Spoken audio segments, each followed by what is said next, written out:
सभी को नमस्कार। रुद्र एकेडमी ऑनलाइन क्लासेस में आपका एक बार फिर से बहुत स्वागत है। तो जैसा कि आपको मालूम है कि पिछले सेशन में हमने जो चैप्टर था 6 वाला उसे ख़त्म कर लिया था। डाउट क्लियरिंग सेशन जो हमारा लाइव ऑर्गेनाइज हुआ था वो भी काफ़ी अच्छे से हुआ। आप सभी के डाउट्स बहुत सारे क्लियर हो गए। ठीक है, तो आज जो हमें अध्याय 7 यानी कि जो अवकलन है स्टार्ट करने वाले हैं। ठीक है, हमारी सातत्य और अवकलनीयता का जो मेन वो पार्ट था हमारी मैथ्स का, उसमें 2 चैप्टर्स थे। ठीक है, 6 और 7। 6 जो था संततता और अवकलनीयता, ठीक है, 2 नंबर का था, उसे हमने कर लिया था। अब ये जो है हमारे 7 चैप्टर है, काफ़ी इंपॉर्टेंट और अच्छे वेटेज वाला चैप्टर है। 6 नंबर का इसमें से डायरेक्ट क्वेश्चन आएगा। ठीक है, 6 नंबर का, तो सोच सकते हैं कितना इंपॉर्टेंट है। एक ही क्वेश्चन आएगा 6 नंबर का। ठीक है, और ऑप्शनल आए या ना आए इसकी भी कोई गारंटी नहीं है, वैसे तो ऑप्शनल नहीं आता इसके अंदर। ठीक है ना, तो क्या है अध्याय 7 अवकलन डिफरेंशिएशन। ठीक है, तो सबसे पहले इसकी थ्योरी पे थोड़ा विचार कर लेते हैं। ठीक है,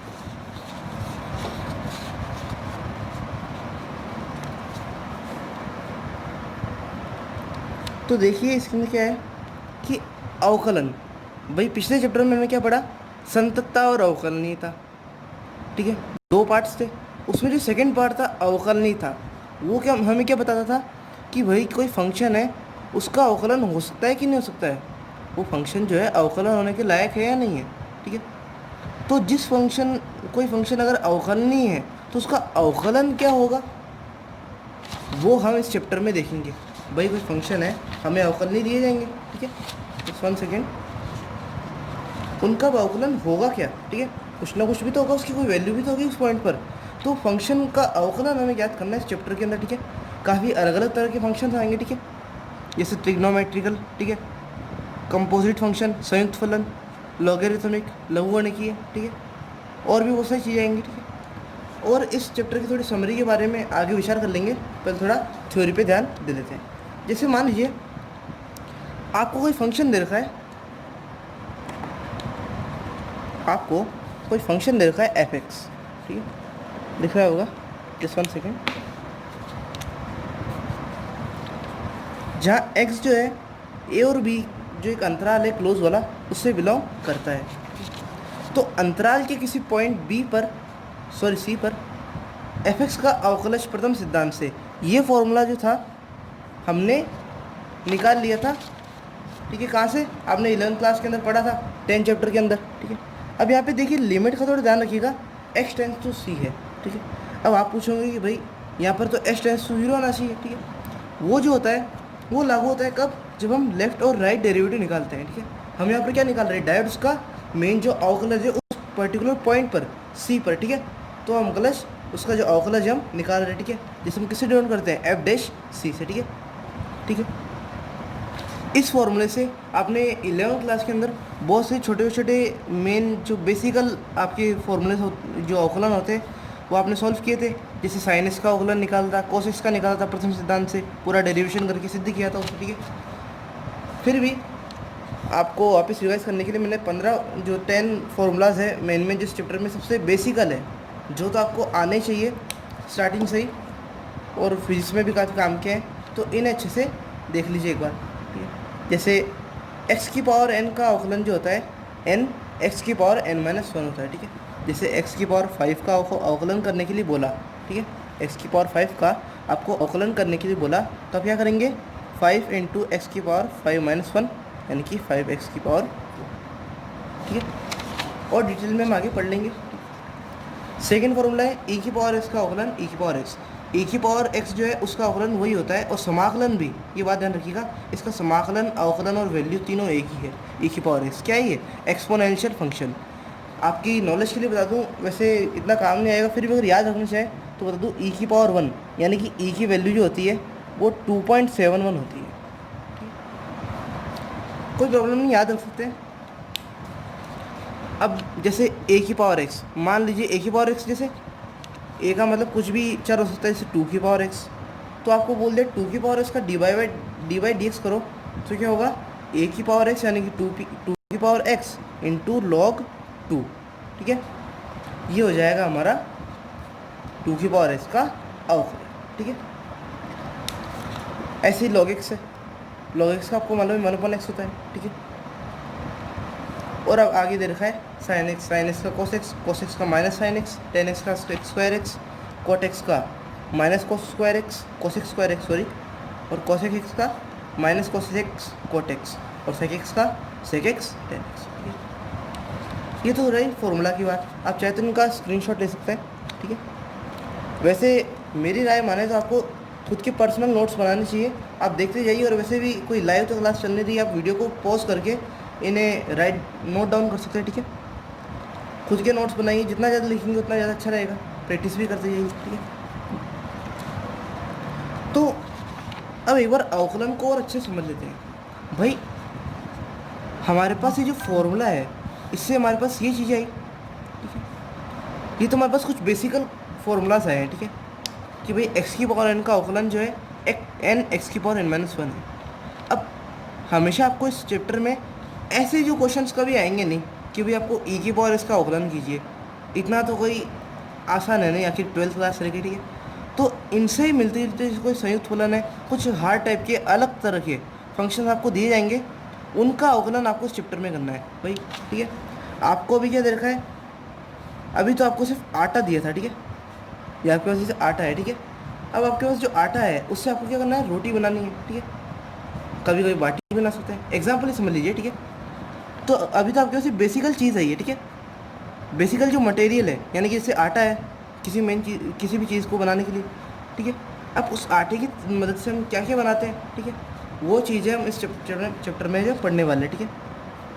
जैसे x की पावर n का अवकलन हमें दे रखा है, बस इसे उठाया, हमें कोई प्रथम स्थान से करने की जरूरत नहीं है, हमारे पास आटा पड़ा है, ठीक है, डायरेक्ट हम खाना बना लेंगे। इतनी बात आपको समझ में आ गई, ठीक है।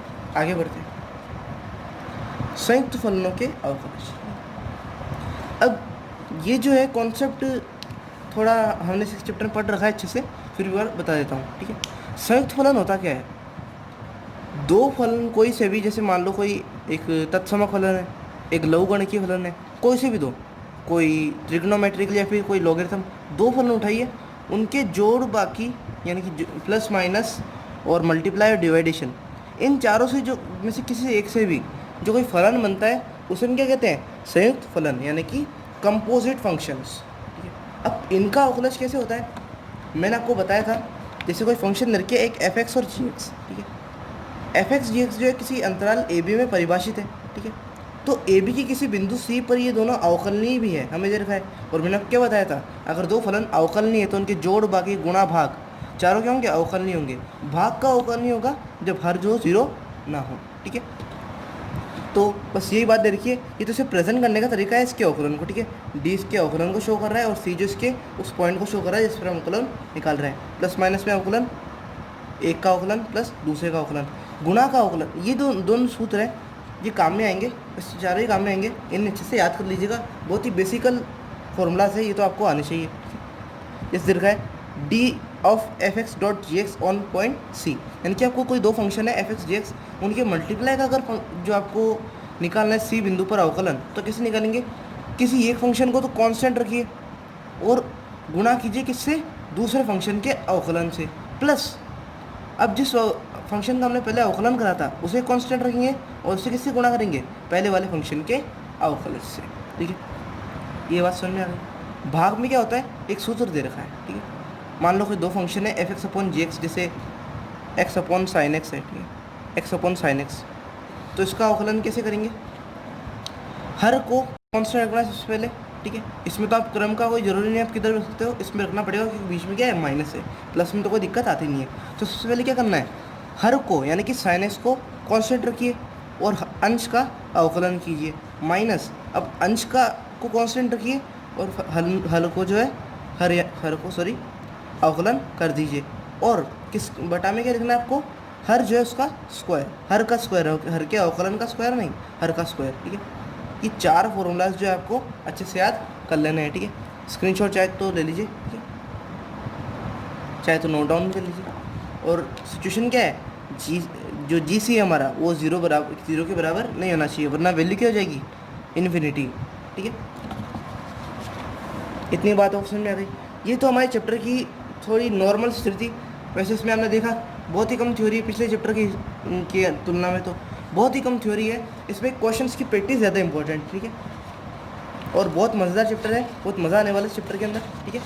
तो हम आगे बढ़ते हैं। अब आगे बढ़ने से पहले मैं आपको इस चैप्टर की जो डिस्ट्रीब्यूशन है एक्सरसाइजेस का वो आपको बता देता हूँ। आपके इसके अंदर टोटल 7 एक्सरसाइज है, ठीक है। एक तो 7.1 से 7.6 तक, ठीक है, वो तो आपकी नॉर्मल एक्सरसाइज है। और एक आपकी विविध है जिसमें सबके क्वेश्चन मिक्स आएंगे, ठीक है। तो उनका डिस्ट्रीब्यूशन कैसा है? 7.1 जो है इसके अंदर हमें श्रृंखलन नियम से अवकलन करना है, ठीक है। श्रृंखलन नियम ये मैं आपको बता दूंगा अभी क्या होता है, ठीक है। कोई टेंशन लेने की ज़रूरत नहीं है, ठीक है। 7.2 के अंदर क्या है? जबकि ट्रिग्नोमेट्री फंक्शन है यानी कि त्रिकोणमिति है, ठीक है, उसमें इन्वर्स वाले भी आएंगे, ठीक है ना, साइन इन्वर्स, एक्स इन्वर्स, ठीक है, सॉरी एक्स इन्वर्स नहीं, tan inverse x, sign inverse x, ठीक है, वो वाले त्रिकोणमितीय फलन। 7.3 के अंदर क्या है हमारे? लघुगणकीय फलन। कैसे फलन है हमारे? लघुगणकीय। और 7.4 में, सॉरी 7.4 में लघुगणकीय। क्रम का कोई ज़रूरत नहीं, तो आपको बस चैप्टर की थोड़ी थ्योरी बता रहा हूँ किसके अंदर क्या क्या है, ठीक है। 7.4 में लघुगणकीय, इसमें आपके अस्पष्ट फलन, ठीक है। इन सबको मैं समझा दूंगा परिभाषाएं, अभी आप इनको बस एक बार थ्योरी देख लीजिए आपके चैप्टर में आखिर है क्या क्या, ठीक है। मटेरियल चेक कर लीजिए। 7.5 में आपके द्वितीय कोटि के अवकलन यानी कि d2y/dx², इसके बारे में हम बात करेंगे। और जो 7.6 है, अब आपको एक अच्छा सा नाम आने वाला है, it's a very surprising name, role and Lagrange theorem. अब ये क्या आ गया है? ये काफ़ी बहुत ही अलग तरह का कॉन्सेप्ट है, बहुत अच्छा है, हाई लेवल की जो फिजिक्स की जो आपकी कैलकुलेशंस होती है, ठीक है। अभी आपके जब IIT JEE लेवल में करेंगे तो फिजिक्स में भी बहुत काम आने वाला है। वैसे आपको बहुत बोरिंग लगता है, लेकिन हम इसे बहुत ही इंटरेस्ट से पढ़ने की कोशिश करेंगे, ठीक है। कोशिश क्या, पढ़ेंगे इंटरेस्ट से, ठीक है। तो एक बार देख लेते क्या क्या है। 7.1 श्रृंखलन नियम। श्रृंखलन नियम तो मैं आपको अभी इस सेशन के अंदर करवा दूंगा, तो इनके ऊपर बात कर लेते हैं। त्रिकोणमितीय, साइन एक्स या फिर साइन इनवर्स एक्स जैसे, लघुगणकीय लॉगरिथम वाले, ठीक है। अस्पष्ट फलन, अस्पष्ट फलन की बात कर दूं, जैसे आपको दे दिया x प्लस, जैसे x² प्लस साइन एक्स, ठीक है, तो आप कुछ कह नहीं सकते कैसा फलन है, ठीक है ना। आप कुछ कह नहीं सकते कैसा फलन है, कुछ नाम दे सकते हो आप इसको, ना तो आप इसको बहुपदी बोल सकते हो, ना ही त्रिकोणमिति बोल सकते हो, ठीक है। कुछ फिक्स नाम नहीं है इसका, ठीक है ना। और भी बहुत कुछ है, जैसे x³ plus x² y plus xy² plus y³ equal to 81, ठीक है। अब इसमें x का ही पद है, y का ही पद है, ठीक है, और दोनों क्या है, वेरिएबल है, कोई अचर पद नहीं है, ठीक है ना। तो ये भी कुछ अस्पष्ट फलन है, ठीक है। अगर x की यहाँ पर 2 होता, कोई अचर वैल्यू होती, तो हम इसे कह भी देते कि हाँ भाई ये कोई बहुपद फलन है। अब इसमें y आ गया तो कुछ अस्पष्ट सा हो चुका है, ठीक है ना। तो हम इसमें कुछ इसको पर्टिकुलर नाम नहीं दे सकते, ठीक है। ऐसे फंक्शन जो है अस्पष्ट फलन है, बहुत ही ईजी है, भी कोई दिक्कत वाली बात नहीं है, कोई इशू नहीं है, ठीक है। अब आता है 7.5। इसमें हम क्या करेंगे, द्वितीय कोटि के अवकलन, यानी कि जैसे कोई फंक्शन है f(x), उसका जो अवकलन आया dy/dx, ठीक है, ये क्या आएगा f'(x), इसका भी जब हम अवकलन करेंगे तो क्या होगा, वो जो आएगा ना हमारे, उसे कहेंगे द्वितीय कोटि का अवकलन, यानी कि अवकलन का अवकलन, ठीक है। अब इसके अंदर भी थोड़े इंपॉर्टेंट क्वेश्चन है, उनके आने के चांसेस ज़्यादा रहते हैं, ठीक है। कुछ सिद्ध करने वाले हैं, और आपको मालूम है सिद्ध करने वाले क्वेश्चन तो इंपॉर्टेंट होते ही हैं। इसमें भी काफ़ी अच्छे क्वेश्चन हैं और अच्छी सी ट्रिक के साथ हम उन्हें कर लेंगे। अब रोले और लैग्रांज प्रमेय जो है, इसके बारे में देखिए, मैं इस टॉपिक को अभी छेड़ना नहीं चाहता हूँ क्योंकि थोड़ी अलग कॉन्सेप्ट है, ठीक है ना। तो आप इसे समझने के चक्कर में फिर सोचेंगे ये क्या है क्या नहीं है, अभी आपको अच्छे समझा भी नहीं पाऊँगा। तो जब ये टॉपिक हमारे आएगा तभी हम इसको सेशन में अच्छे से क्लियर कर लेंगे। अभी इसका इनसे कोई रिलेशन नहीं, ठीक है ना, क्योंकि इसे समझने के लिए इन्हें समझना बहुत ज़रूरी है, ठीक है। इतनी बात आपको समझ में आ गई। अब हम चैप्टर को स्टार्ट करते हैं। ये तो हमारे चैप्टर का डिस्ट्रीब्यूशन था, ठीक है, किसी से में से भी क्वेश्चन आ सकता है। आप ये मत सोचिएगा कि एग्जाम में 6 नंबर का क्वेश्चन आता है तो हम ऐसे ही क्वेश्चन करके जाएं जो बहुत बड़े 2-3 पेज के हैं। एग्जामिन आपको 3-3 नंबर के भी 2 क्वेश्चन दे सकता है, ठीक है, कि भाई आपका 28 हुआ क्वेश्चन, 28 नंबर का क्वेश्चन आएगा जैसे शायद तक, ठीक है, तो उसमें 2 क्वेश्चन दे दिए 1 2, ठीक है, एक सिद्ध करने का दे दिया, एक अवकलन निकालने का दे दिया, या फिर दोनों सिद्ध करने के दे दिए।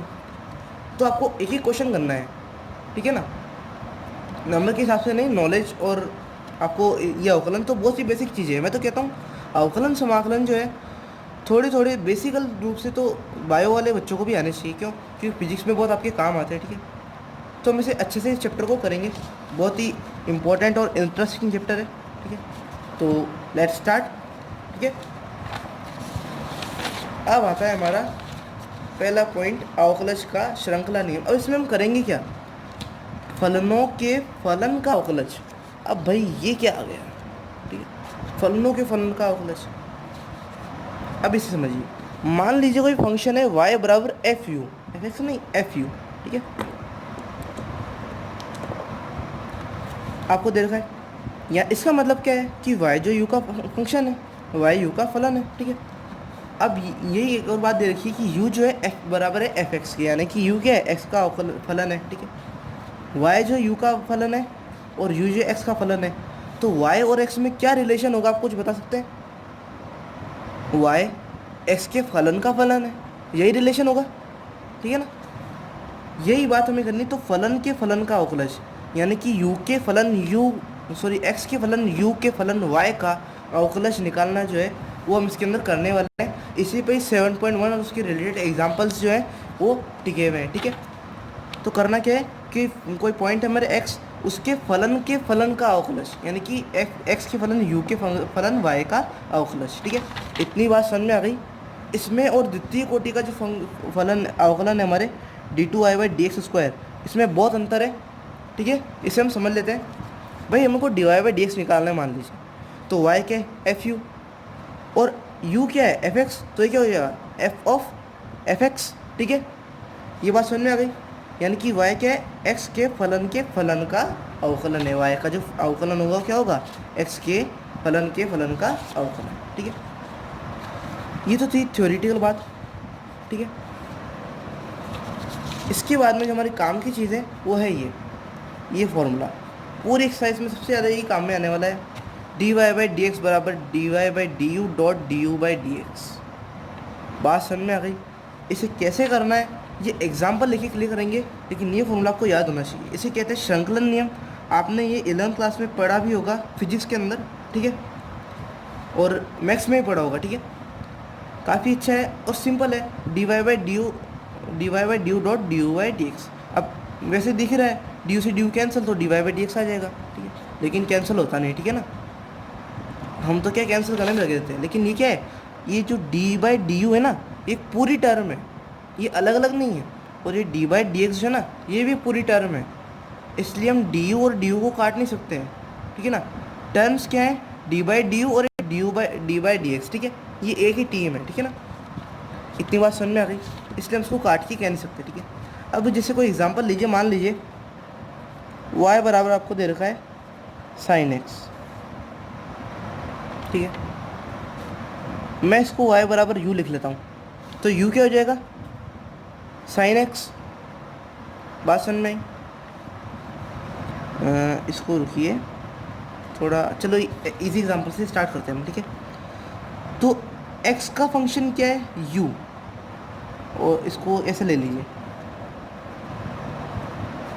u बराबर sin x है और y बराबर जो है u/2 है, ठीक है। कुछ भी ले लीजिए, कोई ज़रूरी नहीं है। जैसे कोई दे रखा है कोई फंक्शन y बराबर u/2 है, ठीक है, y बराबर जो है u/2 है, ठीक है। तो और आपको दे रखा है u जो क्या है sin x है, तो y क्या है x के फलन u का फलन, ठीक है। अब मान लो मैंने आपको पूछ लिया कि y का अवकलन ज्ञात कीजिए, और वो भी x के सापेक्ष। देखिए ये बात जो सापेक्ष वाली है ना, इस पर विशेषकर ध्यान दीजिए। अगर आपको कल को बोल दिया कि y का u के सापेक्ष अवकलन ज्ञात कीजिए, आपको श्रृंखलन नियम लगाना ही नहीं है, डायरेक्ट अवकलन कीजिए dy/du। इसका अवकलन क्या होगा, u का तो 1, तो 1/2, ये डायरेक्ट आंसर आ जाएगा, क्वेश्चन पे ध्यान दीजिए, क्वेश्चन पूछ क्या रहा है। अगर आपको क्वेश्चन पूछे डी वाई का जो है एक्स के सापेक्ष अवकलन कीजिए, तब आप क्या करेंगे, D Y by D x बराबर D Y by D you dot D you by D X. अब देखो इसे करते हैं हम, इसे कैसे करना है, ये जो हमारा मेन श्रृंखला नियम है। इस टर्म का मतलब क्या है कि y जो फंक्शन है यानी कि y बराबर u बाई टू, इसका u के सापेक्ष अवकलन, यही सब मतलब है इसका। भाई नीचे लगता है, इसका मतलब क्या है कि हम जो भी नीचे लग रखा है इसके सापेक्ष हम ऊपर वाले जो फलन है उसका अवकलन कर रहे हैं, यानी कि हम y का अवकलन किसके सापेक्ष करेंगे, इस वाली टर्म में u के सापेक्ष। तो d Y by D u क्या हो जाएगा, u बाई टू का d Y by D u, ठीक है ना। ये तो आ ही रखा है हमारे पास 1/2। अब ये कैसे आया, ये वाले फॉर्मूले से ns की पावर n-1 से, ठीक है 1/2 आ गया।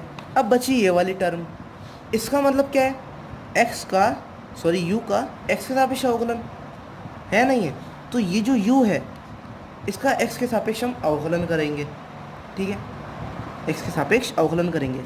अब देखो d by D x of u है। अब अगर आप डायरेक्ट इसका अवकलन तो कर नहीं सकते, क्यों, क्योंकि आपको अवकलन करना किसके सापेक्ष है, x के सापेक्ष।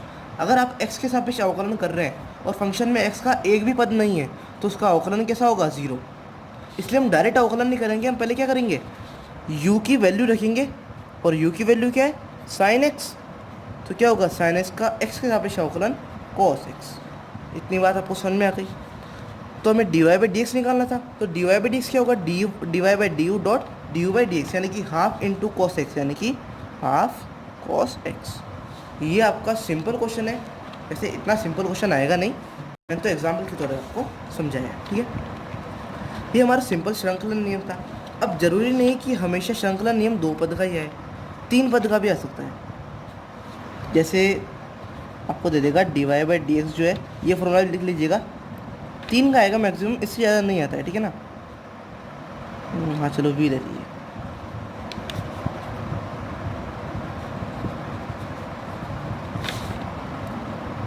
ठीक है, ये 3 कोटि का गया। इसके भी एग्जांपल्स जो है हम देखेंगे, ठीक है। तो अब हम बुक के एग्जांपल्स जो है स्टार्ट करते हैं। तो लेट स्टार्ट, 1 सेकेंड। तो जल्दी से क्वेश्चंस कर लेते हैं। फर्स्ट एग्जांपल का आपको फर्स्ट क्वेश्चन दे रखा है, ठीक है, log e of log e x square, ठीक है। ऐसे क्वेश्चंस अब आपको दिख रहा है कैसा फंक्शन है, श्रृंखला नियम लगने वाला है इसके अंदर, क्यों, क्योंकि मिक्स फंक्शन है, कोई सिंपल दे नहीं रखा है हमको। अब आपको जैसे मैंने आपको एग्जांपल में बताया था, y बराबर आपको दे रखा था u बाई टू, ठीक है, और आपको u दे रखा था साइन x, आपको दे नहीं रखा होगा, ठीक है ना। एग्जामिनर जो इतना दयालु नहीं है, आपको इनमें से चूज़ करना पड़ेगा कि किसको u माने किसको x माने, ठीक है। तो ठीक है, अब हम इसको 3 टर्म्स में तोड़ लेते हैं। पहले तो मैं एक्स स्क्वायर को v मान लूँ, let suppose x square equal to v, ठीक है। तो ये y क्या हो जाएगा हमारे पास में, इसको पहले y के बराबर लिख लेता हूँ, log e log v। इतनी बात समझ में आ गई, ठीक है। अब मैं इस वाली टर्म को u मान लेता हूँ, where u equal to log v। तो y क्या हो जाएगा हमारे पास, log e u, ठीक है। मैंने आपको क्या कहा है, और आपको अगर अवकलन निकालना है श्रृंखला नियम से तो क्या कराना पड़ेगा, 3 पद आ गए, एग्जाम्पल आ गया आपके सामने, d by D you dot D you by d v, ठीक है। अब आप पूछोगे कि यहाँ पे v था यहाँ पर और यहाँ पर u यहाँ पर था, लेकिन हमने उल्टा कर दिया। आपको फंक्शन के हिसाब से देखना है, ठीक है ना, और आप करते जाएंगे तो आपकी हैबिट अपने आप बनती जाएगी, ठीक है। सबसे पहले डी वाई का डी यू के यानी कि y का u के सापेक्ष, तो इसका अवकलन कर लूँ मैं, log u का अवकलन, log x का अवकलन क्या होता है 1/x, यानी कि 1/u dot D you by d v, यानी कि इसका v के सापेक्ष अवकलन, ठीक है। तो log x का अवकलन अभी क्या करूँगा, v के सापेक्ष करूँगा, ठीक है ना। अगर x के सापेक्ष होता तो क्या होता, 0 वैल्यू हो जाती। तो क्या आ जाएगा आपका answer, d you by d v, यानी कि log v का क्या हो जाएगा 1/v, वैल्यू रख दीजिए, ठीक है। अब बचा d v by D x, v क्या दे रखा है आपको एक्स स्क्वायर, तो d v by D x क्या हो जाएगा 2x यही वाले फॉर्मूले से, ठीक है। 2x हो गया, ये भी वैल्यू रख दीजिए। अब आपको आंसर जो लाना है वो x के पदों में लाना है, तो u और v की जो आप इसको सॉल्व करने के बाद वैल्यू रख दीजिए, ठीक है। तो u की वैल्यू हमारे पास क्या थी, log v, तो 1/log v ई लगा दीजिए, ठीक है। वैसे तो नॉन है, कोई ज़रूरत नहीं है, फिर भी आप लगाना चाहते तो लगा सकते हैं। v की वैल्यू क्या है, x², तो x कैंसिल। अभी भी हमारा एक v बच रहा है, लेकिन हमें आंसर किसमें लाना है, प्योर x के अंदर, ठीक है। तो v की वैल्यू हम वापस रख देते हैं, log e x² dot x, ये x यहाँ पे ले लिया मैंने बाय, और ऊपर क्या आएगा 2, ठीक है।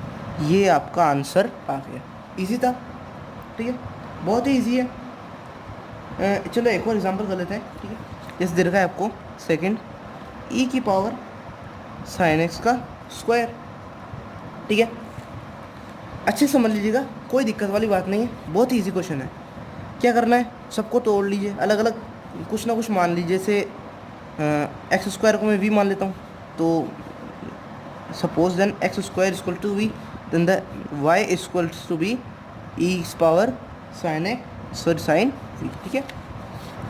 अब इस sin v को मैं कुछ मान लूँ, u मान लेता हूँ। Suppose that sin v equal to u, then the function y equals to be e power u, ठीक है। तो u क्या हो जाएगा हमारे पास, sin v, ठीक है। इतनी बात तो समझ में आ गई। मैंने क्या बताया, dy बाई डी एक्स क्या होगा, dy by D you dot D you by d v dot d v by D x. तो dy बाई डी यू यानी कि इसका u के सापेक्ष अवकलन क्या होगा, मैंने क्या आपको क्या बताया, e की पावर x का अवकलन और समाकलन एक ही होता है, और वही फंक्शन की वैल्यू के बराबर, यानी कि e की पावर u, ठीक है। ये तो सिंपल एग्जांपल है। D you by d v यानी कि इसका v के सापेक्ष अवकलन, ठीक है। साइन v का अवकलन कोस v, ठीक है। अब जैसे d v by D x, ठीक है, यानी कि x² का x के सापेक्ष अवकलन, तो d v by D x क्या हो जाएगा आपके पास में 2x, बिल्कुल पिछले वाले एग्जाम्पल की तरह, तो 2x आ गया, ठीक है। u है, मैंने क्या बोला, x की वैल्यू रखनी है, तो x के अलावा जितने भी उनकी वैल्यू रख दीजिए। u की value sine v dot cos यानी कि कॉस x², ठीक है, 2x, फिर v की वैल्यू रख दीजिए, तो 2x को मैं आगे ले लेता हूँ, कॉस x² डॉट e की पावर साइन x²। ये आपका आंसर, बहुत ईजी क्वेश्चन था ना, ठीक है। वैसे ज़्यादा क्वेश्चन हम कर नहीं पाएंगे, एग्जांपल्स भी शायद ही होंगे, इंपॉर्टेंट एग्जांपल है, तो मैं इसे फ्लो में करवाना नहीं चाहता, तो हम एक ही क्वेश्चन कर लेते हैं, कोई बात नहीं। वैसे भी फर्स्ट लेक्चर जो हमारा थ्योरी के लिए होता है, तो हमने वैसे भी एग्जांपल कर ही लिए हैं, तो हम एक ही एग्जांपल करेंगे भले ही, लेकिन पूरा करेंगे अच्छे से, ठीक है। थर्ड आपको दे रखा है 10 log e 1 + x², ठीक है। इसको y के बराबर ले लीजिए पहले तो। देखो लैंग्वेज को लिखना ज़रूरी है, जैसे लिखना पड़ेगा आपको, माना y बराबर 10 log, मैं टाइम की शॉर्टेज है इसलिए मैं पूरी लैंग्वेज नहीं लिखवा पाता हूँ, ठीक है। लेकिन आपको क्या एग्जाम में पूरी लिखनी है, और अभी से ही लिखी है, ताकि आपकी बाद में हैबिट पड़ी रहे, ठीक है। वरना क्या बहुत सी बार हम ये सब लिखना भूल जाते हैं एग्जाम के अंदर, फिर वही राइटिंग बेकार हो जाती है काटने के चक्कर में, ठीक है। कुछ नहीं करना, x² को मैं v मान लेता हूँ, तो y क्या हो जाएगा 10 log e 1 + v², ठीक है, वेयर v इक्वल टू, इसको v मानना है, ठीक है, x²। अब इसको मैं क्या करूँ, पूरे को u मान लूँ, तो ये क्या हो जाएगा हमारे पास। एक काम कीजिए, बस 1 सेकेंड, इस पूरे को ही v मान लेते हैं, ठीक है, नहीं तो क्या होगा फिर 4 पद हो जाएगा, फिर ज़्यादा हार्ड हो जाएगा, ठीक है। हम इस पूरे को ही v मान लेते हैं, ठीक है। 4 पद में फिर क्या कैलकुलेशन बढ़ जाती है, तो हम क्या करेंगे, इस पूरी टर्म को ही क्या कर लेंगे, v मान लेंगे। ये भी ईजी है, उतना कोई हार्ड नहीं है जितना आप सोच रहे हैं, ठीक है। तो ये क्या हो जाएगा v क्या है हमारे पास में √1 + x², ठीक है। अब आगे करते हैं, अब क्या करना है हमें, इस log EV जो है इसे हम u ले लेते हैं, तो ये क्या हो जाएगा y बराबर 10u, where u equal to log EV, ठीक है। हो गया क्वेश्चन। अब कुछ नहीं करना, dy बाई डी एक्स बराबर dy by D you dot D you by d v dot d v by D x, d Y by D u, tan यू का अवकलन सेक स्क्वायर यू dot D you by d v, यानी कि इसका अवकलन log x का अवकलन 1/x, ठीक है। वैसे इसका अवकलन मैं अभी डायरेक्ट लिख रहा हूँ टाइम की शॉर्टेज के कारण, चलो बता देता हूँ। जैसे आपका रूट एक्स होता है, उसका अवकलन जो होता है मैं यहाँ पे लिख रहा हूँ, आप स्क्रीनशॉट ले लीजिएगा और समझ लीजिएगा, ठीक है। 1/2 -1 डॉट 1/2, तो ये जाएगा 1/2 रूट एक्स, ठीक है। वैसे मैंने इसको ले लिया, एक्स की जगह बस 1+x² लिख दिया मैंने, ठीक है ना, ये हो गया। अब कुछ नहीं करना है, तीनों को सॉल्व करके आप आंसर निकाल लीजिएगा, ठीक है। तो आंसर जो आपके पास आ जाएगा सॉल्व करने के बाद में, वैल्यूज रखने के बाद में, x/1+x², ठीक है। यहाँ पर एक बात मैं बताना भूल गया, ये x² जो है इसका भी हमें अवकलन करना पड़ेगा, ठीक है। इतना कोई हार्ड एग्जाम्पल नहीं है, टेंशन मत लीजिए। x² को क्यों करना पड़ेगा, क्योंकि x² भी तो एक अवकलन पद है, ठीक है। तो कर लेते हैं इसका भी अवकलन, ठीक है। x² का अवकलन क्या होगा, चलो पहले इसका पूरे का ही कर लेते हैं। तो 1+x², इसका अवकलन क्या होगा, इसका अवकलन होगा हमारे पास 0+2x, तो यहाँ पर क्या हो जाएगा, 2x जो गुणा में आ जाएगा, ये 2 से 2 कैंसल, और हमारे पास क्या हो जाएगा, आंसर जब निकालेंगे तो होगा 1+1/x², ठीक है, डॉट सेक स्क्वायर लॉग ई 1+x²। अब देखो यहाँ पर हमें इसका अलग से अवकलन इसलिए करना पड़ा 1+ ये इसका, क्योंकि हमने इसको कुछ माना नहीं। अगर हम इसको मानते तो इतनी कोई दिक्कत आती नहीं, ठीक है, कोई दिक्कत नहीं, और हम इसे अच्छे से और देख लेंगे तो इसका आंसर आ जाएगा, ठीक है। तो आज में तो एक एग्जांपल हो पाएगा, क्योंकि हमने क्वेश्चन थ्योरी भी की है, ठीक है। तो अगले सेशन में हम इसके एग्जांपल और एक्सरसाइज दोनों खत्म कर लेंगे, तो